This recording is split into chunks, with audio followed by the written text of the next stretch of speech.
Hey there everybody, what's kicking? Hope you guys are all doing fantastic. Again, another little bit of a different style video for you. So I thought we would talk about Gibson. Obviously Gibson's had quite a bit of heat on them for the new models.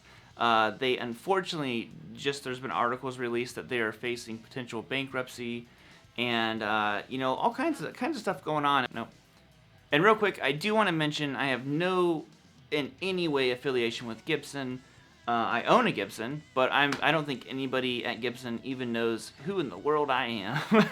and I endorse completely different guitar brands and stuff like that. But I still like Gibson, I still love my Les Paul. I like a lot of Gibson guitars. So not trying to mislead anybody here thinking that I'm defending Gibson or attacking them, anything like that. I'm just calling it as I see it. So I want to talk about maybe a different perspective on the whole issue. My buddy Glenn Fricker just made a video about the new versions of the Flying V and stuff like that. He didn't like them. Again, everyone's allowed to have their own opinion. So let's start by talking about that, the new models. Now, I'll be totally honest with you guys. For starters, I'm not really a V guy. Like, I don't really care for Flying Vs too much and stuff like that. But I don't hate the new models. I think that they kind of have this cool... it looks almost like a 50s throwback to me when I'm looking at it. Some people are saying it's kind of like a futuristic look, but it kind of looks like a Jackson a little bit, but I don't hate it, to be honest, and that's just coming from a person who, I don't inherently like, V-style guitars to begin with, but I don't hate that. I don't know their exact price point. They're priced pretty high. I know that much. But I don't hate the new guitars, to be totally honest. I'm not like gonna go out and buy one, but I don't hate them either. Then they have the neon color Les Pauls. From a total 80s perspective, I dug it. Just being honest. But would I buy one again? No, probably not. But at the end of the day, I appreciate Gibson trying something, new and very, honestly radically different from what they've had before, and I think that's part of the issue.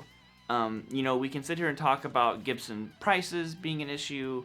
There's been quality control, but one of the big ones that I wanted to actually talk about is what the internet has kind of done to Gibson a little bit. So it's become too common to really hate on Gibson. People were complaining that Gibson didn't have anything new. They were just kind of riding on basically what they've always done. They were dependent on their name. They weren't being innovative anymore with their designs. So a few years ago, Gibson came out with the robot tuners. I didn't care for those. A lot of people did not like them. They didn't like that they made them standard on all the guitars.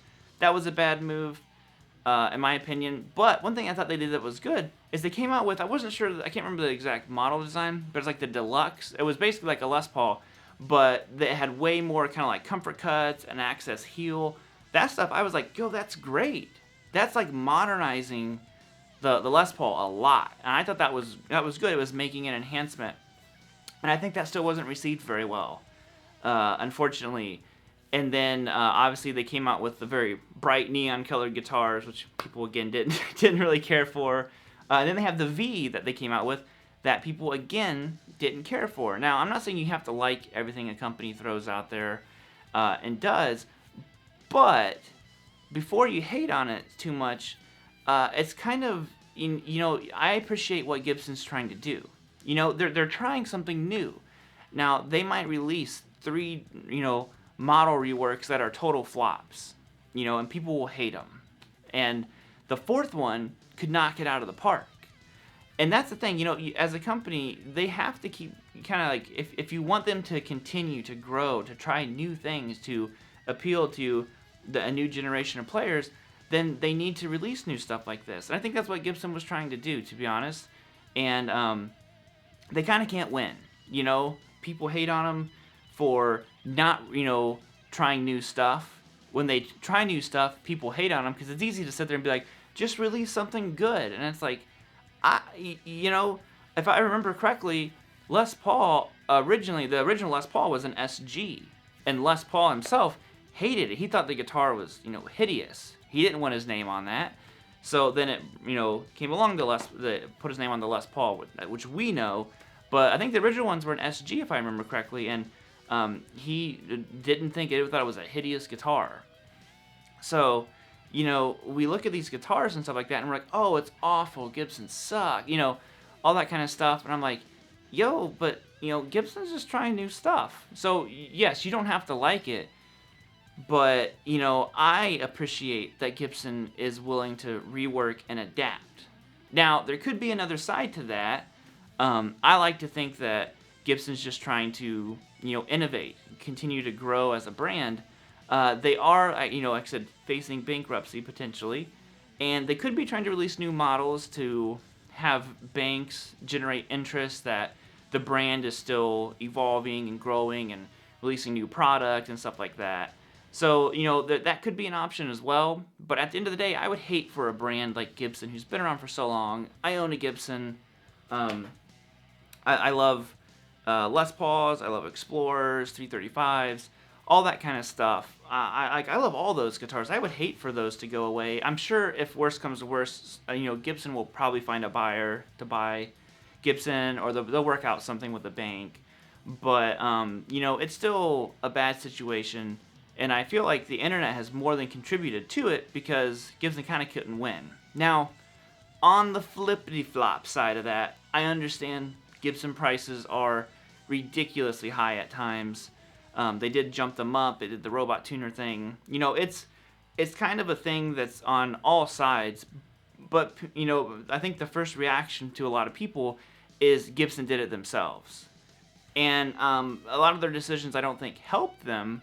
But I don't think it was all them either, because they, you know, they got roasted about their quality control nowadays. And it's like, yeah, I think they did, but I think that they really worked on that, because the recent guitars I've played in Guitar Center and stuff like that were way better, you know, than the ones I played a few years ago.